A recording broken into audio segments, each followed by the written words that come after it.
beratus-ratus tahun hingga sekarang. Maka belum pernah satu daripada ulama-ulama tersebut itu membuka mulut mengajarkan orang-orang perang sabil. Nah, ini hoax. Sebab memaklumkan sebuah perang sabil dengan tujuan membangun luhuripun agami Islam.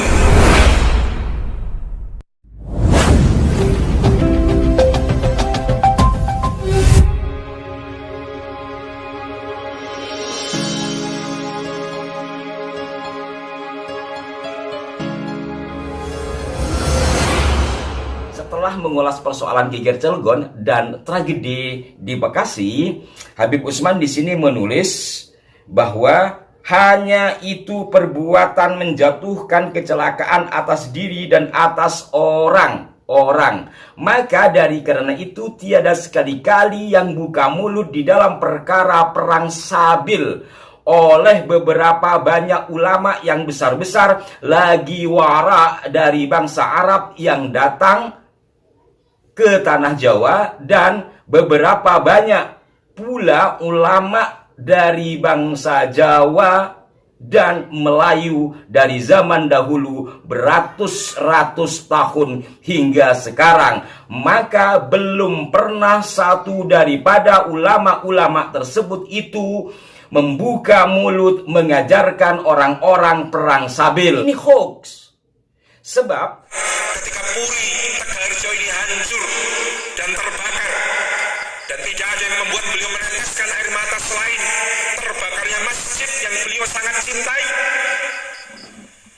beliau memaklumkan sebuah perang sabil dengan tujuan membangun luhuripun agami Islam di tanah Jawi, membangun keluhuran agama Islam di tanah Jawa. Dan tekad beliau itu menjadi satu titik persatuan bangsawan, ulama, para santri, para kiai, para syekh, para haji, para pangeran. Bahkan diceritakan 2/3 dari jumlah keseluruhan pangeran di Keraton Yogyakarta bergabung dengan beliau.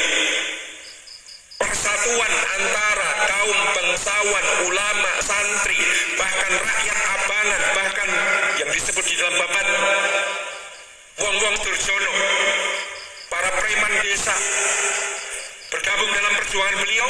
Persatuan semacam itu yang sangat menakutkan bagi penjajah, sampai-sampai seperti disebutkan dalam penelitian Profesor Nancy Florida, setelah perang Diponegoro usai di tahun 1831, Belanda segera bentuk institut di Javanistal di Surakarta. Lembaga ini cover namanya Lembaga Institut Bahasa Jawa, tetapi tugas utamanya memisahkan antara identitas keislaman dan kejawaan.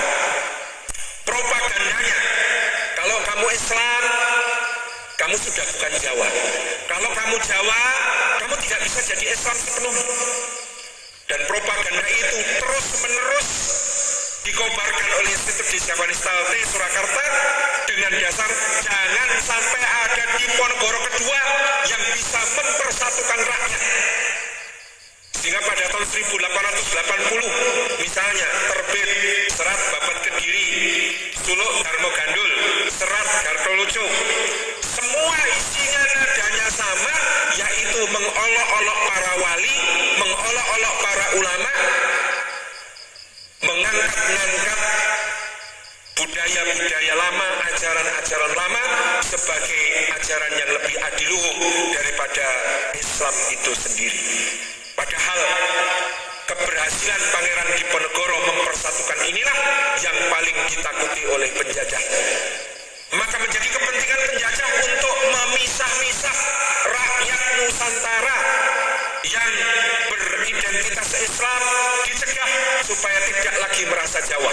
Yang beridentitas Jawa dicegah supaya jangan merasa sebagai seorang Muslim yang taat. Yang dengan itu dapatlah dicegah seorang Diponegoro timbul lagi, karena Diponegoro terlalu menakutkan bagi penjajah. 20 juta gulden habis untuk melawannya, padahal ketika itu penghasilan kerajaan Belanda dari tanah jajahannya di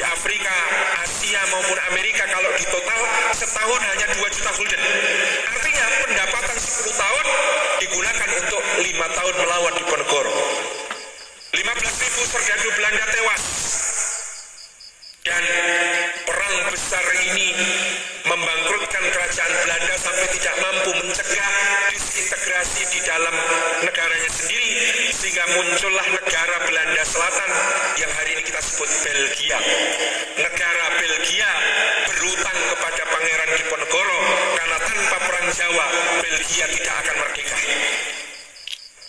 Demikian pula tadi sudah disinggung, perang Diponegoro membangkrutkan, lalu ada kebijakan tanam paksa kemudian melahirkan politik etis. Politik etis menjadi tempat di mana terbentuk generasi kebangkitan nasional dan generasi pergerakan kemerdekaan.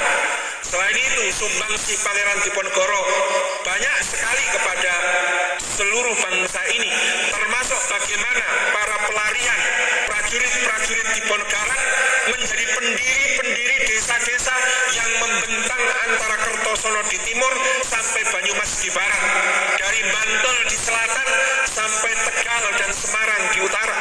Begitu banyak desa yang dengan bangga sampai hari ini mengatakan pendiri desa ini adalah pelarian Diponegoro. Demikian pula pesantren-pesantren yang berdiri dari ulama-ulama pendukung perang Diponegoro. Tadi Gus Nirzam menceritakan bagaimana sanad jihad Kiai Muhaiminan Gunardo di Parahan Temanggung dengan pasukan bambu runcingnya. Bagaimana kemudian Nun di barat nanti sanad perang gerilya itu sampai ke Sudirman, lalu ditulis oleh Abdul Haris Nasution menjadi Fundamentals of Guerrilla Warfare. Itu ilmunya, sanadnya kalau ditarik ke atas sampai ke Pangeran Diponegoro, ilmu perang gerilya, yang buku yang ditulis oleh Jenderal Abdul Haris Nasution itu menjadi bacaan wajib di West Point Amerika Serikat, di Sandhurst Inggris, di Breda Belanda, semua akademi militer paling elit di dunia. Konon bahkan Fundamentals of Guerrilla Warfare adalah buku pegangan bagi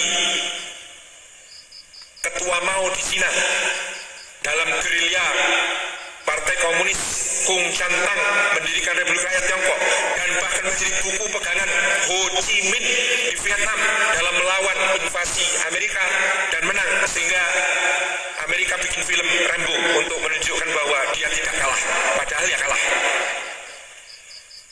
Dan bahkan Pangeran Diponegoro memberikan kontribusi melalui jalur ulama-ulama di Haramain. Bagaimana kemudian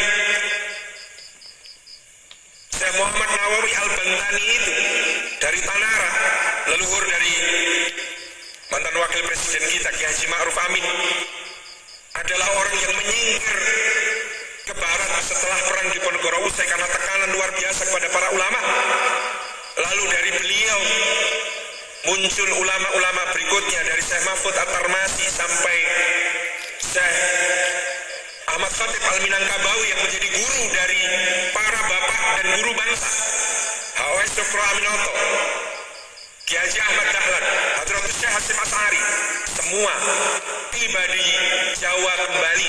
Bahkan ada Haji Rasul, bapaknya Hamka, yang mendirikan Sumatera Tawalik.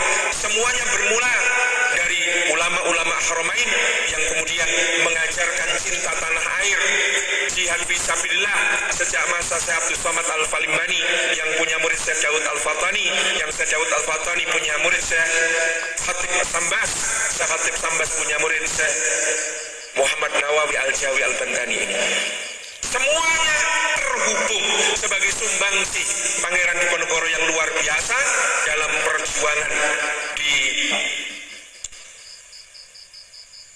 dalam menegakkan keluhuran agama Islam, membela rakyat, dan Belanda tidak dapat mengakhiri perlawanan sang pangeran kecuali dengan sebuah tipu daya yang kemudian dijalankan oleh Jenderal de Kock di Magelang pada tanggal 2 Syawal di tahun 1830. Beliau datang untuk beranjang sana Idul Fitri sebagaimana umumnya, tetapi di situ beliau ditangkap, di situ beliau dikhianati, dan dan kemudian dibawa ke Semarang, lalu ke Batavia. Dari Batavia dikapalkan menuju ke Manado lewat Ambon. Di Manado diasingkan selama 4 tahun karena masih dianggap berbahaya, dipindah ke Makassar, dikurung di dalam benteng Fort Rotterdam sampai akhir hayatnya, dan orang-orang Makassar mengenalnya sebagai Karaeng Jawa, sang raja Jawa yang dimuliakan. Sampai hari ini makam beliau yang terawat baik dan dijaga oleh para dzurriyyah di Makassar.